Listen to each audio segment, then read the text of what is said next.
He's a medical doctor. He's no conservative. None of us voted for him. So why does Dr. Anthony Fauci have such say over the future of our country? And what is the connection between Fauci and the population-controlling Bill Gates Foundation? A senator and a medical doctor from Minnesota says he's being ordered to lie about COVID-19 deaths. Why is that? And finally, Pope Francis says the whole pandemic is Mother Nature's revenge for climate change.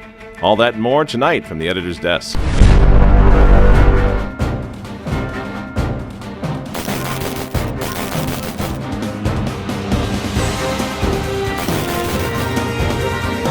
Hello again, ladies and gentlemen. Michael Matt coming to you once again from the offices of the Remnant newspaper. Okay, so let's just cut to the chase. Let's see if we can have sort of an adult conversation about what's going on here. Because I think we're all pretty much coming to the conclusion that something is amiss in this country and that it's a lot more serious than a very serious virus.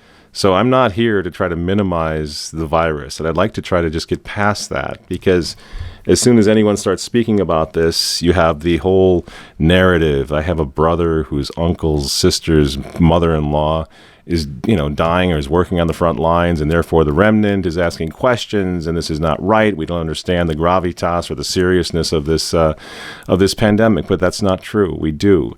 I've got a good friend who was just diagnosed this week with COVID-19, and he's recovering, and we're hoping and praying that he continues to do so.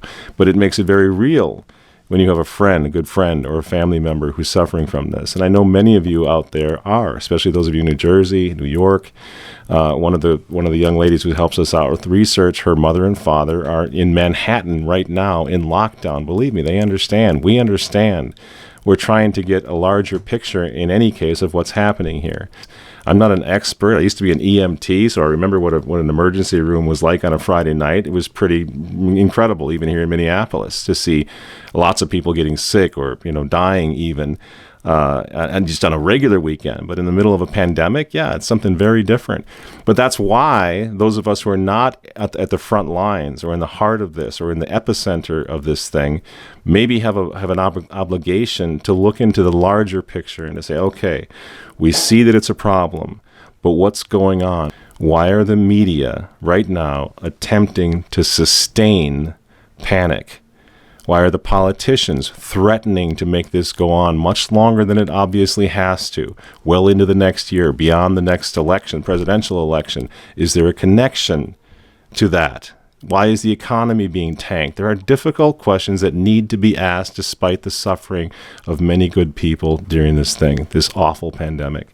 They're even now, we're finding out even here in Minnesota, they're inflating the number of COVID-19 deaths. Why are they doing this? Well, last Friday, I received a 7-page document that sort of told me that if I had an 86-year-old patient that had pneumonia but was never tested for COVID-19, but sometime after she came down with pneumonia, we learned that she had been exposed to her son who had no symptoms, but later on was identified with COVID-19, that it would be appropriate to diagnose on the death certificate COVID-19.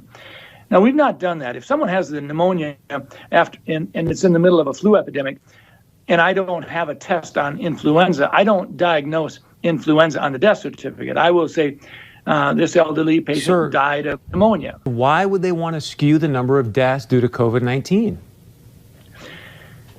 Well, fear is a great way to control people. Now, this is not some bomb-throwing conspiracy theorist, right? This is a senator. This is a doctor asking some very probing questions. He knows something's going on here that's not right. We have an obligation to pursue this if we cherish our life and our country and the future for our children and all of that. Because in Minnesota, for example, it's gotten ridiculous. Minnesota so far has less than 50 deaths from this thing, thanks be to God. But our governor just came out yesterday and informed the state that we're going to continue on lockdown through May, that we are not going to peak until the middle of July, and that Minnesota could have as many as 38,000 deaths from this thing by mid-July. 38,000. That is half of the projected national death toll that we're getting from the experts in Washington, D.C. You see, why are they doing this? I don't know the answer, but I know that they're doing it. Did you know, if you contract this thing, if you get this disease, did you know that your chances of recovery are 98%? This is good news. This should encourage all of us to stay engaged in the fight to beat this thing, right? So why are we not being told that sort of thing on the news every night? Why is it just the constant ticker, death, death, death, adding up the numbers? Like, again, we're not experts on this. We've never gone through this before. Those numbers look terrible until you compare them to other things that have happened, other epidemics, other pandemics, and you realize it's not that out of the range of what's normal during a terrible, a season, a flu season like this. So why aren't they telling us these things? 98% chance of recovery. I mean, that's pretty amazing. I think that even a Thomistic approach to this would be that as a Catholic, as a responsible person, we would have the right to take our chances. Now, I'm going to go to work. I'm 30 years old. I think I'm going to be okay. I got a 98% chance of recovery even if I do get this. And I have an obligation to feed my children to continue to work.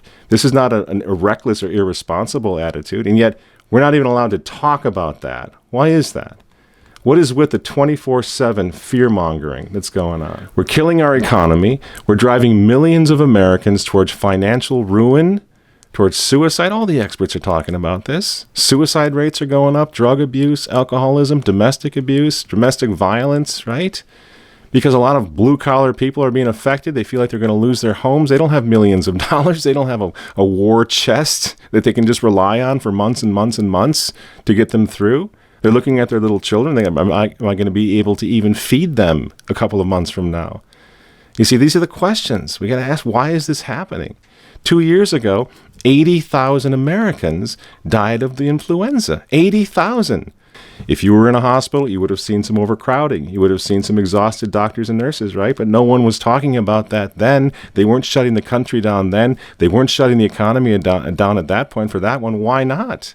Why did the victims of that particular influenza not deserve to have the same level of concern that we're showing 24/7 now over this particular one? It's almost like it's a celebrity virus or something. This is the important one, and nothing else matters. And now you have these insufferable globalist elitists like Bill Gates. He didn't even finish college. He tells us we need a nationwide shutdown for months, and then he says we may never go back to normal again. What does opening up look like? Which activities like schools, have such benefit and can be done in a way that the risk of transmission is very low? Yeah. And which activities, like mass gatherings, may be, in a certain sense, more optional. And so until you're widely vaccinated, those may not come back at all. Joe Biden's advisor comes out on national TV. He calls for 18 months of shutdown. COVID-19 will be here for the next 18 months or more. We will not be able to return to normalcy until we find a vaccine or effective medications. Conferences, concerts, sporting events, religious services, dinner in a restaurant, none of that will resume until we find a vaccine. Now, this is just sheer insanity. Reckless, irresponsible insanity. But he's not alone. Every day, Bill Gates' friend, the expert, Dr. Anthony Fauci, he finds a way to passive-aggressively tell us all that we're never going to get back out of this. The normal is never going to come again unless he finds a vaccine that will save us. And that's going to take a while. Because remember, this is the same guy that never did find the vaccine for AIDS that he promised he would. You see, and now we're going to wait until he finds a vaccine for this novel coronavirus. It's not going to happen. So you're just left thinking, well, I guess this is it. Life's over. Never going to be the same again. The good guys are just trying to save our lives. But is that something you believe? You're ready to accept that Cuomo is just devastated by the thought of New Yorkers dying, that he has such a keen conscience for preserving life that he just has to shut everything down and tell off the president and worry about the ventilators this, not enough ventilators, nobody's doing enough, and this nasty fighting that's going on right now?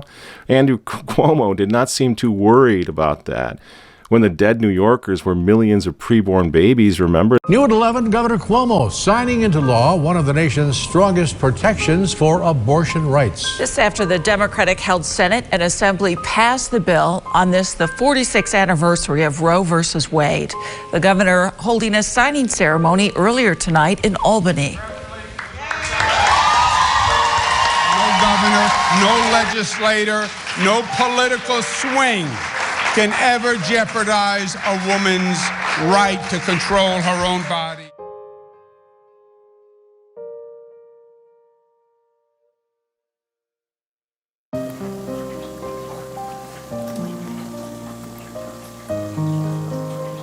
Hey, sweetie. It's your birthday today.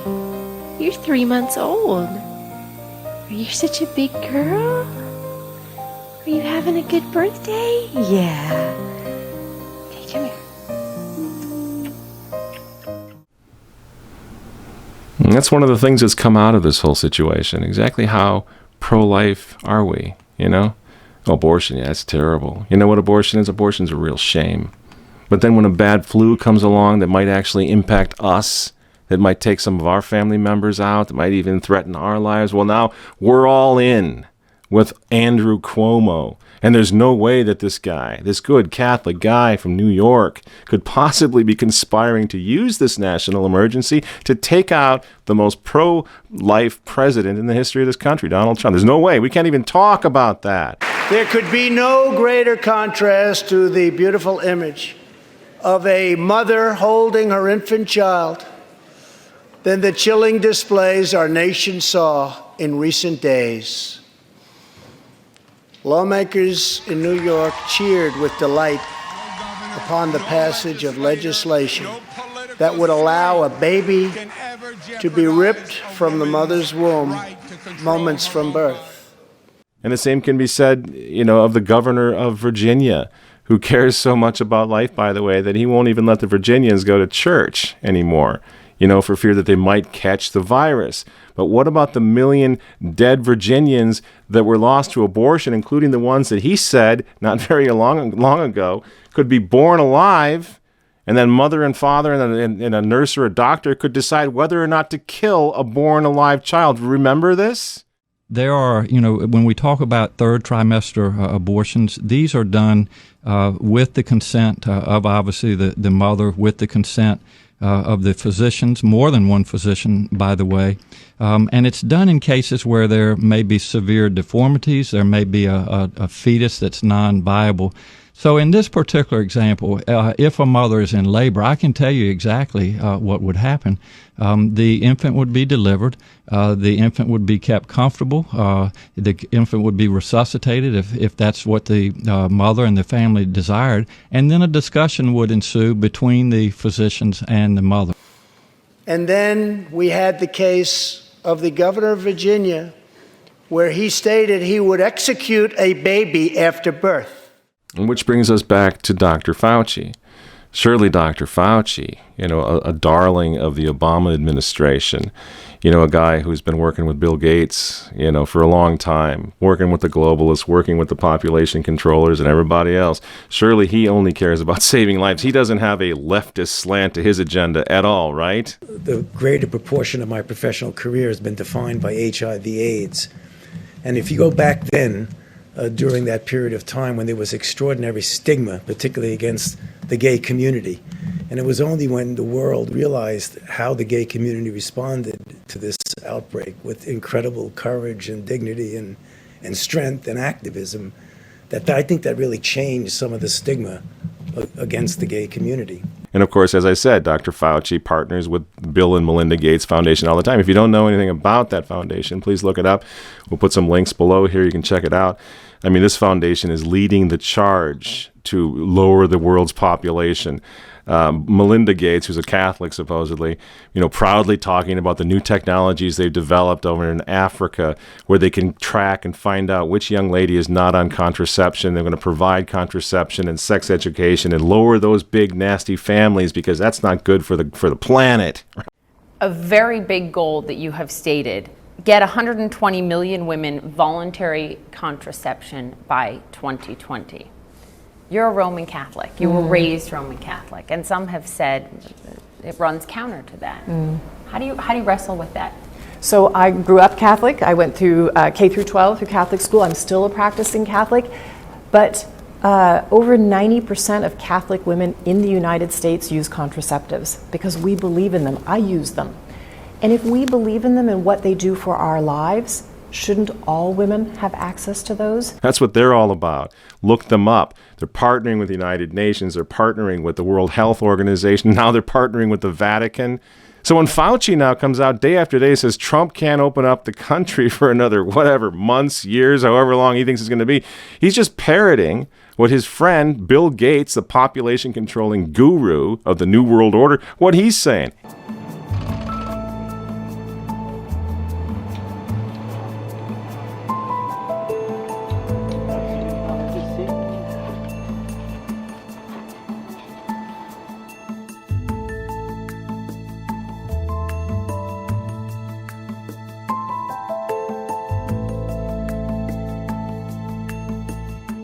The World Health Organization. What a joke this organization is.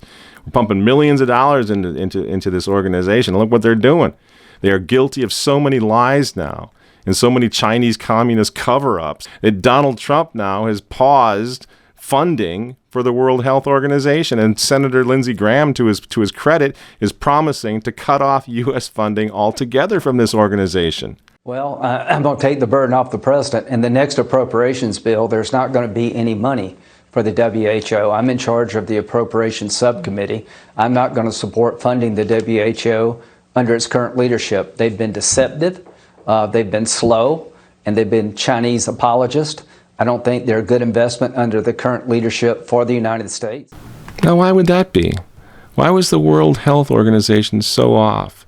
Why did they seem to be so in bed with the Chinese communists on this one? Why was there so much misinformation coming from this expert organization on world health? Surely the World Health Organization is only concerned with saving lives, right? In most parts of the world, due to lockdown, most of the transmission that's actually happening in many countries now is happening in the household, at family level. In some senses, transmission has been taken off the streets and pushed back into family units. Now we need to go and look in families to find those people who may be sick and remove them and isolate them. This is like something right out of some futuristic movie, some kind of weird James Bond villain stuff going on here. They're going to come in our house and take members of our family out, and we're not supposed to question the narrative here? We're just supposed to put the coffee filter on our face and get the purple gloves on, lock ourselves in the basement indefinitely without asking any questions because the virus might get us? Really? What happened to us? What are we doing here? This is about power. This is about control. It's about leveling the international playing field. Guess what has to get out of the way before that can happen? The United States of America. And Donald Trump. You know Donald Trump's little expression there, make America great again? You think that's just some sort of an innocent little campaign slogan? No, that's a threat to the New World Order. Because that means we're going to have borders. That means we're going to have a strong economy, strong currency on our own. We're not going to have total dependence on China and the rest of the international community. That's the problem. That's why they hate this guy. You cannot consider what's happening right now without the context of Russiagate and the whole effort to impeach this guy. They see him as a threat on many levels, not the least of which, by the way, is his willingness to stand with pro-life, pro-family, pro-God Americans. It is my profound honor to be the first president in history to attend the March for Life. You see? That's why he's a threat. So it's absolutely within the realm of possibility that people are using this very serious pandemic, this virus that comes out of Chinese, communist China, they're using it to take this guy out because the United States does present a threat to the New World Order. So what do we see now? We see President Trump. You know, he moves hospital ships, the USS Comfort or whatever. I mean, that was fun to watch. He goes down to Virginia, and it's very Churchillian. He sends it up the coast, to New York, sails it into the harbor, where they're going to provide 1,000 beds now and medical personnel, medical staff. Beautiful gesture, right? People aren't going to forget that soon. So what does the New York Times do? They lampoon him for that. They mock him for that ship that went to New York. Why would you do that? He just provided 1,000 beds. He's going to beat the virus. Well, you see, they don't want to beat the virus. That's the point. They're using this thing, and they're using people who are suffering from this thing, and using people who are dying from this thing to push their agenda. And so Trump builds this huge, what's the Javits Center, whatever, this biggest hospital ever, built it like in 10 minutes. This guy is pretty funny to see how he's able to take their challenge, double, triple, quadruple down on them and make progress against this virus that's been unleashed on our country. He does all this in record time. He cranks out more masks than anyone ever thought possible in partnership with 3M right here in Minnesota. Great company, by the way, it really is. And my brother-in-law worked for them for years. It's a powerful company. He goes to car manufacturers to have them help with the ventilators because Cuomo is telling everybody that if everybody doesn't get a personal ventilator, it's going to be Donald Trump's fault, right? Well, he just cranks them out, as many as any state could possibly need, to the point now where some states like California are actually returning ventilators to other states who need them because they got so many ventilators, right? This is what Trump's doing. And then he starts talking about promising therapeutic cures like the hydroxychloroquine, which obviously is saving a lot of lives, preventing a lot of people from getting. And what do? They pitch a hissy fit. They can't stand the fact that this guy's coming up with actual solutions that are going to beat the virus, win the war, without the global community coming in to save the day. I don't pretend to be the guy that's got it all figured out, but it seems like it makes sense. It's common sense. It's pretty probable that what's going on here is that only the globalist international community is going to be allowed to save us. We can't have America, the great country, the powerful country with good industry, good medical. I'm from Minnesota. We got the Mayo Clinic here. I'm pretty sure that the medical people in this state are going to keep a lot of people alive without Bill Gates vaccinating everybody. Or Fauci telling us we got to go years into the future before we can find the right vaccine. So get ready for hell on earth between now and then. I'm pretty sure we got this. But see, that's not going to be allowed. That's not going to be allowed. That will not be tolerated. The crisis must be prolonged until Americans are positively begging the globalists to vaccinate us all. Here, shoot me in the arm, save me. Don't let this ever happen again. I don't care if the economy's crashed and trashed and destroyed. Save us, oh great globalists. That's what they're waiting for. That's why they're prolonging this whole thing. And by the way, once the capitalist American system, when it's strong economy, once that is crushed, if this goes on for months, once it's out of the way, the globalist man in Rome has to simply tell 2 billion Catholics that Pachamama wishes them to sign on to the New World Order. See, they even have a pope on their side. That's what they got. That's what this is all about. And I sometimes worry that Donald Trump maybe doesn't realize or hasn't thought through the influence of the Vatican in all of this, because these crazy globalist people, they don't really have a government that can enforce these things. They can try. The little blue helmeted United Nations guys, not strong enough. They need something stronger. They need a moral and a theological, spiritual authority on their side to force this stuff throughout the entire world. And that is Pope Francis, whether we like it or not. He's on their side. And it's not a conspiracy theory. He's admitted it. He's advertised it. He wants you to know that he's on their side. You see?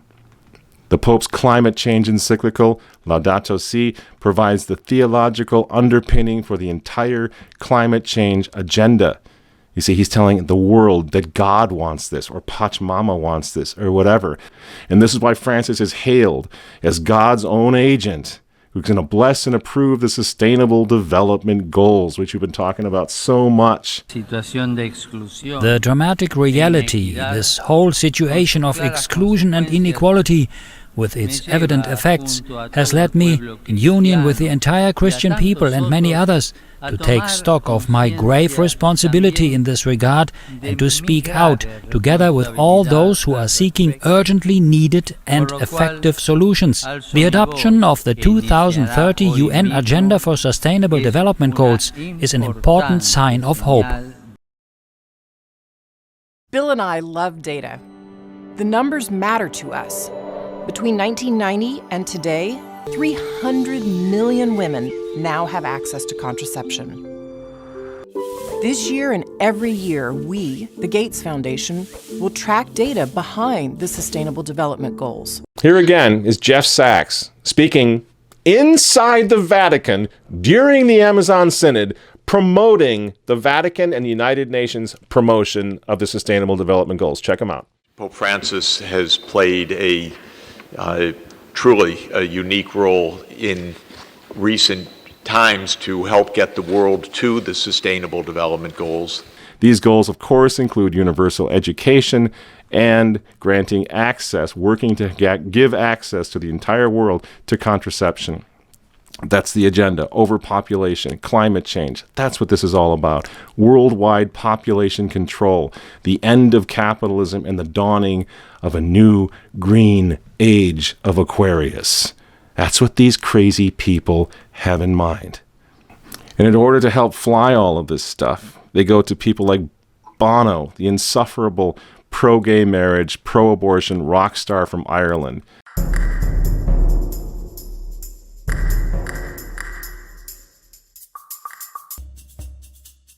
This year, Pope Francis called on humanity to change our own fate. Laudato Si was his rallying cry. And again, friends, this is not conspiracy theorizing. Francis has called for a revolution. Francis has called, you'll remember, for a new humanism. And Francis's guy, Jeffrey Sachs, the head of the Earth Institute, advisor to Bernie Sanders, remember this guy? He went to the Vatican this year, just a few months ago, and told the world to stand against the United States of America, to stand against President Donald Trump, who he says is a threat to the entire world. The U.S. is a problem. It became a far more significant problem with Donald Trump. He may or may not be president after November, but the U.S. became vastly more complicated for the world since 2017.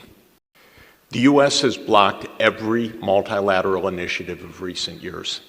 It is the only country pulling out of the Paris Climate Agreement. It is the only country that pulled out of the JCPOA agreement with Iran. But this is an imperial power in decline.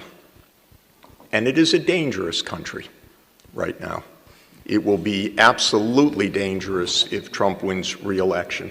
And you don't think that what we're going through right now might be part of that agenda, you know, to mess things up in our country so badly that Donald Trump doesn't get reelected? Because you know this is going to be hell on earth for him. This summer, as far as his reelection chance, is going to be an interesting thing to watch. Every person that dies from this thing, they're going to blame him for not acting soon enough. You know that's coming. Donald Trump, the murderer. And if he does beat the thing, then they're going to say Donald Trump, the overreactor, who gave us a stimulus package that was way too expensive, too much money. He overreacted. He's not the guy that can lead our country. They will throw everything at this guy over what's happening right now in our country. That's why he can't just end it right now and say, well, okay, we're done. We beat it. He has to make sure he actually beats it so that they can't use it against him. That, too, is clearly what we're seeing. You know, it's okay, though, because if it does destroy our entire economic system, very strong economy, if it does destroy that, Pope Francis is waiting in the wings. Pope Francis has announced now a new globalist economy plan that he's going to be rolling out here really quick with the help of, you guessed it, Jeffrey Sachs and the United Nations. Next year will be an amazing, amazing event to create a new world economy that is fair, prosperous, and environmentally sustainable. And the work that will be underway in Assisi will be world-changing and will be so exciting for all of the world and so productive for the coming generations. I will come for the economy of Francesco because we need a new economy, a new vision, and the teachings of Pope Francis in Laudato Si and in other teachings help to give us the pathway to a better world and a happier world and a sustainable world and an ethical world. So it's a thrill to be part of the change underway that is going to produce happiness throughout the world. The Francis economy? This guy thinks he's capable of doing that? His churches are empty. The church is going broke. The scandals just keep coming. And now he's going to partner with the insufferable Jeff Sachs and the United Nations and give the world a new economy? And you think there's no conspiracy going on? Remember, this is the guy that the Pope, who went after Trump, said he's not Christian, went after him for building walls instead of bridges. Remember all this? He's been attacking America, attacking Trump for years. And he said there's no conspiracy, there's no connection to what's happening right now as our economy, every day that we continue with this shutdown, comes closer to the brink of no recovery. I'm sorry, friends. I can't go along with this idea that there's actually no attempt going on at the moment to destroy the U.S. economy. What else is this? To destroy the U.S. economy and to set up a global economy, and dare I say, if they get their way, to set up an entire new world order. That's what they want. A borderless world, a world where all religions are equal.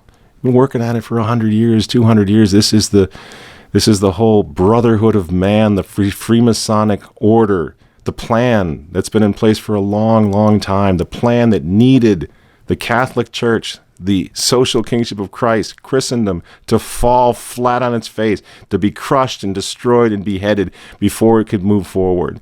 Permette che ci siano tante religioni, ma Dio ha voluto permettere questo. Ha voluto permettere questa realtà. Ci sono tante religioni che alcuni nascono dalla cultura, ma sempre guardano il cielo, guardano Dio. Ma quello che Dio vuole è la fratellanza fra noi.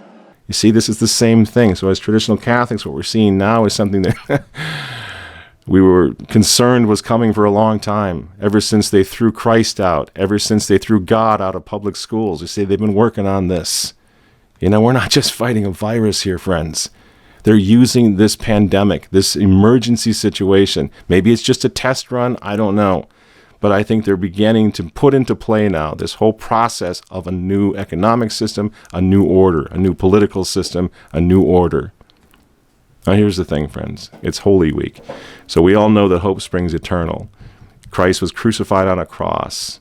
And from that ignominious gibbet, he forgives the world, right? And that cross becomes a symbol of hope for the next 2,000 years, something upon which God had been crucified, becomes the great symbol of hope. I'm not saying that this is all over and that there is no hope. There's tremendous amounts of hope. In fact, I keep going back to this. I think what's happening right now is more of a Tower of Babel scenario. They're beginning to break apart. This thing is not really working. Many people are seeing through what they're trying to do. They're desperate to get one of their own in the Vatican because they can't do it on their own. So if we fight for the restoration of the church, if we fight to have an actual Catholic Pope in Peter's chair in the years to come, all of this whole new world order house of cards can come tumbling down, but we need to open our eyes, say our prayers, become traditional Catholics, and have a Christocentric view of all this in order to fight this enemy. Because these guys, here's the other good news, these guys, as far as I'm concerned, are consummate nerds. These globalists, they're nerds, they're dorks, they're pocket protecting dorks. They have little pocket protectors with their pens in there, these types, would have been kind of beat up a little bit in high school. That's what they are. And it's the revenge of the nerds, in fact. And I think they've jumped the shark right now. That doesn't mean they're not coming back, as they are, and they got more money than the Lord, if you know what I mean. So I'm not saying it's over, but I'm saying they're vulnerable. America's waking up. I think Trump is onto them. So when he promises to defund the World Health Organization, that is the United Nations. When he pulls out of the Paris Climate Treaty, that's an affront to the globalists and to the New World Order. So for whatever reason, maybe because we're all saying our prayers and because he stood with the pro-life, pro-family folks in America, he seems to be getting insight to go after these demons and to not go along with them. I don't know why. And I'm not saying he's all the way there, but thank God for this man. Thank God Trump is in charge right now and not Biden or Obama or God help us, Hillary Clinton. You see, that's a nightmare scenario right there. And our globalist Pope, that's the other thing. I'll close on this. He's vulnerable, friends. He's not pulling this off. People are really, really seeing through him. We all rolled our eyes this Holy Week when Francis comes out and tells us that the COVID pandemic is one of nature's responses to climate change. God, help us. What is this man's problem? Really, Francis? In the middle of all this suffering and fear, you're still pushing your agenda, you and AOC and Bill Gates. And this is clumsy. People see through this, friends, so don't be discouraged. Just know what we have to do.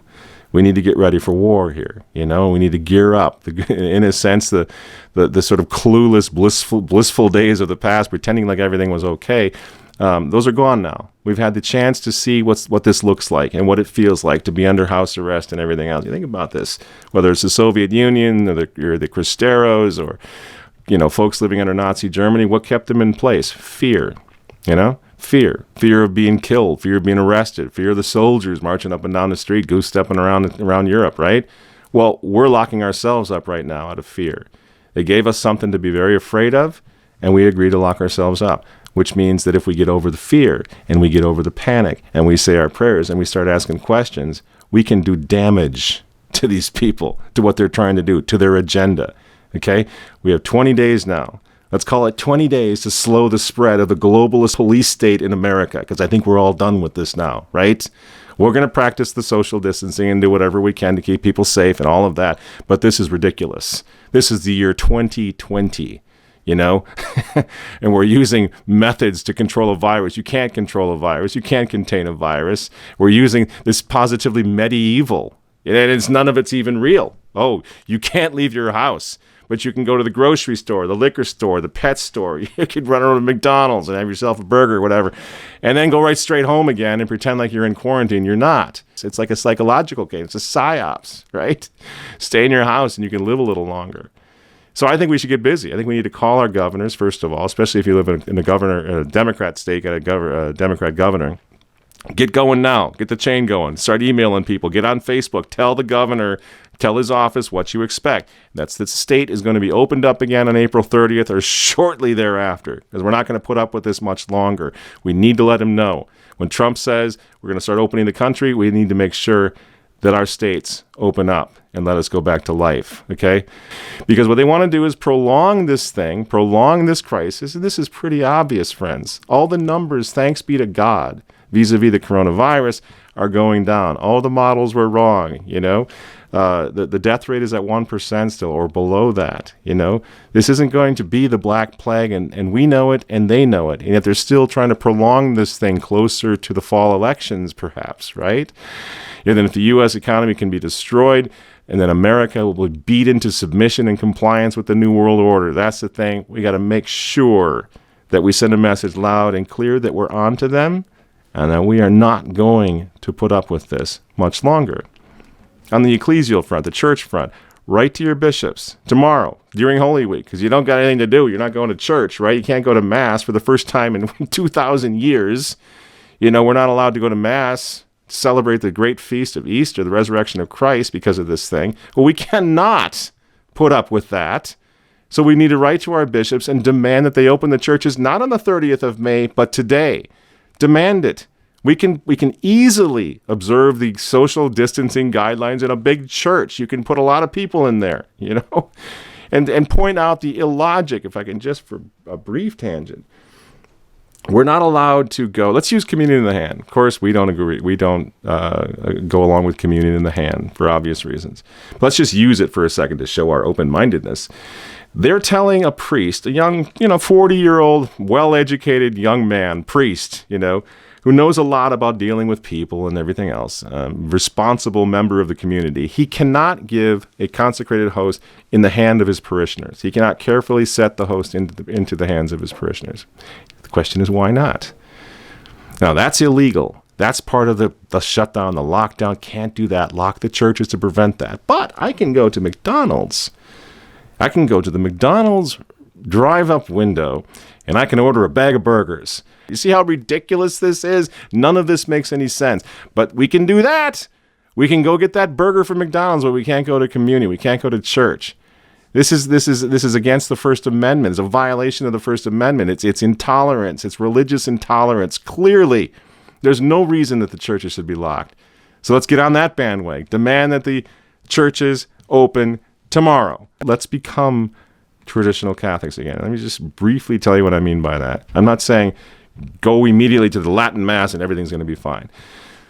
Educate yourself on what it means to be a traditional Catholic. Educate yourself on how long it took them to destroy our liturgical patrimony, to destroy the venerable Roman rite of Christendom. It goes back to apostolic times. Why do they need to get rid of that? Why did they get rid of the altar? Why did they get rid of the Latin? Why did they do all those things that united billions of Catholics around the world in a common liturgy, in a common faith, common beliefs? Why did they do that? They had to do that because that was a powerful block of people. And if you're the Freemasons or the Globalists or whatever, and you're trying to dominate the world, you can't get past the Catholic Church. So try to understand what this is all about, how we got to this point. It didn't start with Francis. It goes a long way. The war against Christendom, the war against Catholic kings and queens, the war, finally, against doctrine and liturgy that we saw in more recent times, even when I was a kid. Go to our website, remnantnewspaper.com. Read our archives. Spend a couple days in there so you can begin to learn what happened, how we got here, why it's necessary to go to your priest and say, Father, we want to go back to what the Catholics did for 1,000, 15, 18, 1900 years. And finally, pray the rosary.